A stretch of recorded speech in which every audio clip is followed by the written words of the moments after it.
Hello बेटा जी। जैसा कि आप सबको पता होगा, लास्ट क्लास हमारी बहुत इंपॉर्टेंट कॉन्सेप्ट चल रहे थे, तो अब उसी से रिलेटेड एक कॉन्सेप्ट फिर से समझना कि अगर आपको किसी क्वेश्चन में एडजॉइंट ए का होल का डिटरमिनेंट पूछे। क्या बोला मैंने? एडजॉइंट ए का होल का डिटरमिनेंट पूछे, तो फॉर्मूला क्या होगा? डिटरमिनेंट ऑफ ए की पावर n-1। फिर से समझना, एडजॉइंट ए निकालना अलग चीज है, एडजॉइंट ए का डिटरमिनेंट कह रहा हूं मैं। सर ऐसे कैसे आया? गुड क्वेश्चन, अभी वेट करो, बताता हूँ कैसे आया। पर पहले, उससे पहले कुछ चीजें याद कर लो, फिर मैं प्रूविंग भी कर दूंगा इसकी। तो पहले समझना, where n is order, where n is order. Order मतलब अगर 3/3 का ऑर्डर है, एग्जाम्पल के तौर पे समझना, अगर ऑर्डर 3/3 का है तो एन की वैल्यू 3 हो जाएगी। अगर ऑर्डर 2/2 का है, अच्छा कभी भी रो और कॉलम अलग अलग नहीं दिखेंगे, क्योंकि डिटरमिनेंट के अंदर रो, वो जो मैट्रिक्स होती है वो स्क्वायर मैट्रिक्स होती है। बात समझ गए? इसलिए ऑर्डर में कभी भी ये मत सोचना कि वो वैसे देगा कि 4/2 3/7 ऐसे करके, ठीक है। एन के वैल्यू 4 ले लेंगे। अब बात आती है सर क्वेश्चन कैसे होंगे, तो क्वेश्चन को प्लीज ध्यान से समझना आप जरा। क्वेश्चन कैसे होंगे? क्वेश्चन में कुछ इस प्रकार से होगा, एग्जाम्पल के तौर पे, कि मान लो आपको डिटरमिनेंट ऑफ ए दे रखा है 5 और ऑर्डर दे रखा है 3/3। Order is 3/3। बात क्लियर है? बोलो हाँ। और मैट्रिक्स में आपको जो है एडजॉइंट ए का डायरेक्ट डिटरमिनेंट पूछा गया है, फाइंड। तो अब आप क्या करोगे? आपको फॉर्मूला ही तो याद होना चाहिए। तो एडजॉइंट ए का होल का डिटरमिनेंट क्या होगा? पहले फॉर्मूला क्या है? डिटरमिनेंट की पावर n-1। अब डिटरमिनेंट ए की पावर n, n क्या है? 3-1। तो डिटरमिनेंट ए का स्क्वायर हो गया, बोलो हाँ। हम्म। तो डिटरमिनेंट ऑफ ए क्या है? 5। आंसर आ गया कितना? 5 25। 25। समझ आया? बोलो हाँ। फिर दूसरा पार्ट समझते हैं इसी में। अगर मान लो अब इसी क्वेश्चन में ऐसे बोलता, एडजॉइंट ए का 256 दे दिया उसने, एंड ऑर्डर दे दिया क्या? 3/3 का। और फाइंड क्या करनी है, जरा ध्यान समझना। फाइंड करनी है 5a का होल का ट्रांसपोज का डिटरमिनेंट। ओ बेटे की जान, एक ही क्वेश्चन में 3 क्वेश्चन घुसेड़ डाले। ध्यान से देखना जरा, अब क्या कर रहा हूं मैं। देख रहे हो क्या कर रहा हूं मैं? बोलो हाँ। देखो, तो एडजॉइंट ए का होल का डिटरमिनेंट किस, पहले तो ये चीज बताओ, अगर मैं 5a ट्रांसपोज का डिटरमिनेंट निकालने बैठता तो 5 को कितने टाइम्स बाहर लाता, पहले ये बताओ। 3 3 टाइम्स। 3 टाइम्स। 3 टाइम्स, तब जाके ट्रांसपोज ए का डिटरमिनेंट बचता। और यानी 125। और ट्रांसपोज ए का डिटरमिनेंट किसके बराबर होता है? नॉर्मल डिटरमिनेंट के। बोलो हाँ। अब हाँ सिचुएशन आती है नॉर्मल यस। डिटरमिनेंट तो पता ही नहीं। अरे तो भैया उसने एडजॉइंट ए का डिटरमिनेंट क्यों दिया है? 4 डालने को दिया है। सही बात है। तो अब इसको आप क्या लिख सकते हो, ये सोच के बोलो फॉर्मूले से। पहले फॉर्मूला बताओ। इसका। अबे इसका left hand side, adjoint A का होल का डिटरमिनेंट। डिटरमिनेंट ए की पावर n-1। फिर से बोलो, सामने देखते हुए ना बोल पा रहे हो। डिटरमिनेंट ए की पावर n-1। क्लियर है? बोलो हाँ। और डिटरमिनेंट ऑफ ए किसके बराबर हो जाएगा पावर में? n, n क्या हो जाएगा? बोलो। 2 2। 2 3-1, यानी डिटरमिनेंट ए का स्क्वायर है ना। और डिटरमिनेंट ए का स्क्वायर, तो जब मैं स्क्वायर रूट करूंगा तब जाके डिटरमिनेंट ऑफ ए आएगा। और 256 का रूट होगा +-16। डिटरमिनेंट प्लस माइनस दोनों आ सकता है, ये बात पता है? बोलो हाँ। हाँ सर। अब जाके तो डिटरमिनेंट पूरा आया है। अब डिटरमिनेंट को कहाँ डाल दूंगा? यहाँ पे। इनटू में 5 और ट्रांसपोज। ये क्लियर है? बोलो हाँ। तो आंसर क्या आ जाएगा हमारा? 125 इंटू +-16। तो 125 की जब 16 से इंटू करूंगा तो कितना आएगा? जल्दी बोलो। समझ आ गया? आंसर आ जाएगा? बोलो हाँ। क्लियर है? बोलो हाँ। कैसे करा है मैंने ये? आया आया भैया आया। 2000। पक्का? हाँ सर। सबको क्लियर है? बोलो हाँ। हाँ भैया। चलिए आगे बढ़ जाऊं। बोलो ना सर ये हाँ। वही प्रॉपर्टी। सर ये वो प्रॉपर्टियां जो डिलीट हो गई हैं। नहीं नहीं नहीं नहीं नहीं, यही गलती मत करना। तुम्हें लग रहा है ये वो प्रॉपर्टी है, पाप लगेगा, पता नहीं। ऐसा मत सोचो। 1 नंबर के क्वेश्चन है, ये सोचो बस। ठीक है, ठीक है ऐसे सर। ऐसे सोच की वजह से तो हम अपने नंबर को छोड़ देंगे गलती से, ऐसी मत गलती मत करना। ठीक है, समझ गए बेटा? ठीक है सर। अब सुनो हाँ हाँ सुनो सर, सुनो, समझ। Adjoint A B, adjoint A B किसके बराबर होता है? Adjoint B into adjoint A के बराबर होता है। सर ऐसे कैसे? अरे बताता हूं। अगर किस जैसे ए बी का होल का inverse B inverse A inverse के बराबर होता है, ये एक प्रॉपर्टी है। ठीक है, ए बी का हम्म। होल का transpose B transpose A transpose के बराबर होता है, ये भी एक प्रॉपर्टी है, ये भी याद रखना। A B is equal to अगर बी ए हो, अगर अगर तो आइडेंटिटी के बराबर होगा।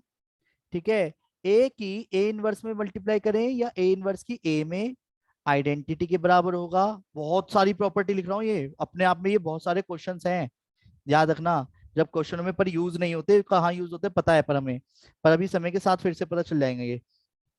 और अगर किसी मैट्रिक्स के साथ आइडेंटिटी की मल्टीप्लाई करें या आइडेंटिटी की किसी मैट्रिक्स के साथ, तो किसके बराबर आता है? ए के बराबर आता है। ये बात क्लियर है? बोलो हाँ। पर सर जो ये प्रॉपर्टी लिख रहे हो ये क्या चीज है? एक मिनट बेटा, चिल करो ना अभी, वेट करो, अब आएगा समझ। देखो, एग्जाम्पल से समझो हर चीज को। एग्जाम्पल क्या बोला गया, जैसे मान लो उसने कहा अगर एक ए मैट्रिक्स एडजॉइंट ए, आपको ऑलरेडी दो मैट्रिक्स के एडजॉइंट्स पता है, बात समझो। यानी आपको एडजॉइंट्स पता है, अगर adjoint A is equal to है 3 2 1 4, बात समझ रहे हो? एंड सर ये एडजॉइंट, गिवन। हाँ मान लो एक गिवन है, अगर लिखा है ना, अगर 5 3 7 2, डन। और मुझसे क्वेश्चन में बोला गया फाइंड एडजॉइंट ए बी। अब वहां तो ऑप्शंस होंगे मैट्रिक्स के फॉर्मेशन में, अब आप तो गलती से क्या कर बैठोगे जल्दबाजी में,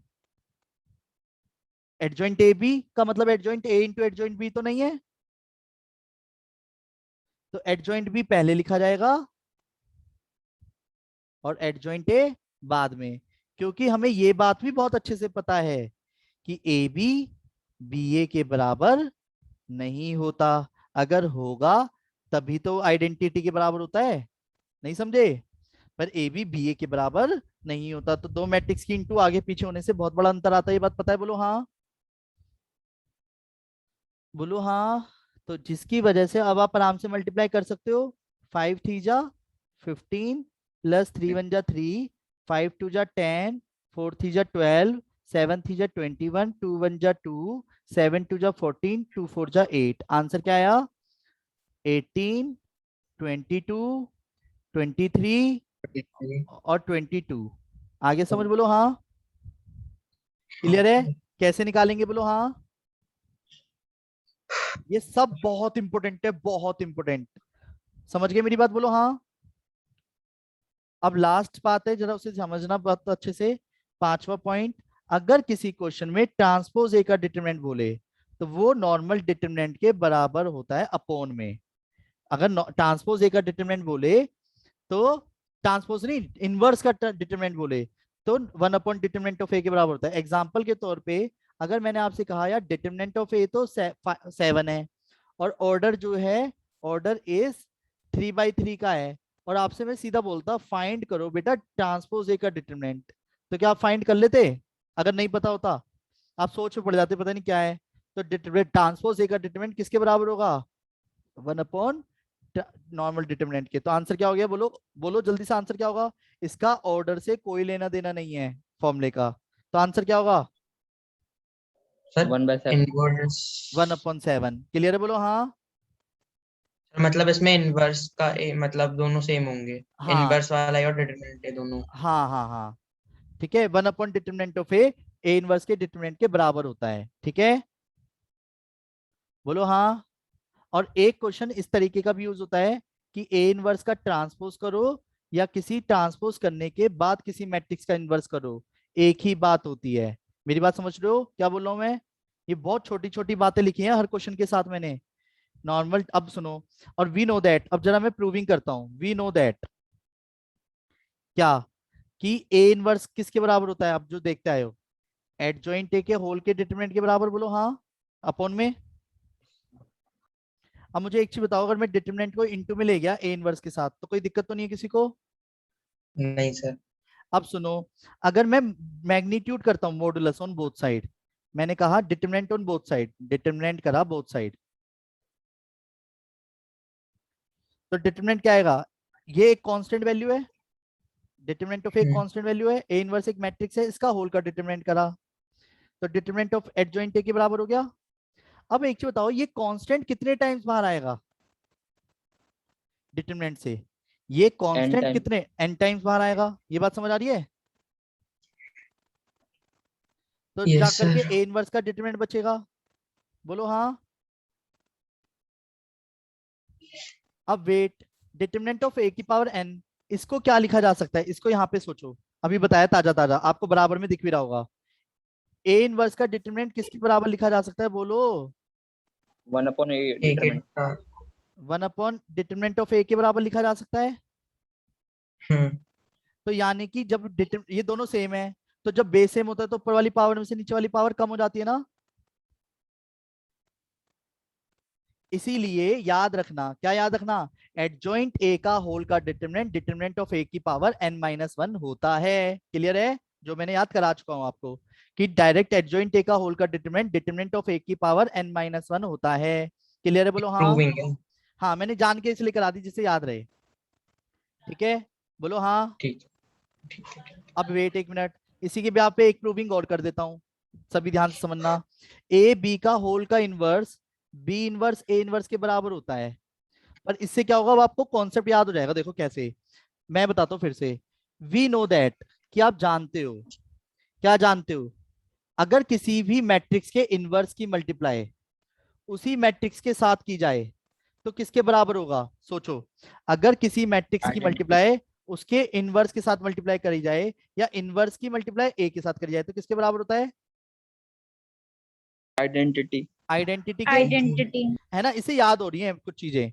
और अगर किसी मैट्रिक्स की इनटू आइडेंटिटी के साथ करें तो क्या आता है, ए मैट्रिक्स। ए मैट्रिक्स आती है। आई की ए से करूंगा तो, ये भी यही आएगी। अच्छा ए इनवर्स बात की ए से किया। आइडेंटिटी से करूंगा तो, ए इनवर्स।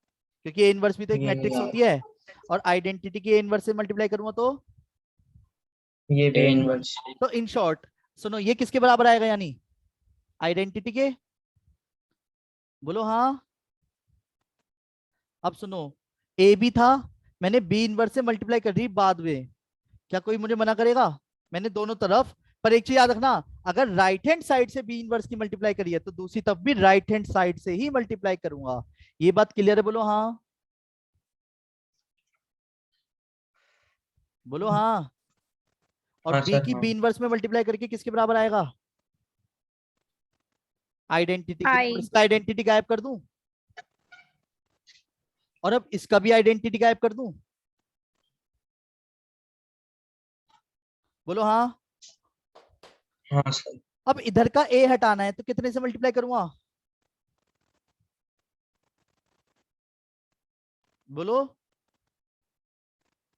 A inverse. ए पर इनवर्स। मैं ए इनवर्स इसके राइट में लिखूंगा या लेफ्ट में, अगर मैंने इसके राइट में लिखा है तो राइट हैंड साइड भी कहाँ लिखूंगा, राइट में। राइट। राइट में। अब ए बी का होल का इनवर्स किसके बराबर हो गया, identity is equal to B inverse A inverse. तो यानी कि क्या दिख रहा है आपको प्रूविंग में, कि ए बी का होल का इनवर्स किसके बराबर होता है, बी इनवर्स ए इनवर्स के बराबर होता है। क्लियर है, बोलो हाँ, बोलो हाँ। हाँ सर। उम्मीद हाँ करता हाँ हूं आज की क्लास के सारे कॉन्सेप्ट्स आपको बहुत अच्छे से क्लियर हो गए होंगे। अगर आप मेरे से कांटेक्ट करना चाहते हैं तो 9213271580 पे कांटेक्ट कर लीजिएगा। और अगर वीडियो आपको पसंद आई है तो अपने दोस्तों के साथ वीडियोस को शेयर जरूर कर लीजिए, जिससे कि उनका भी बेनिफिट हो सके। ठीक है बेटा जी।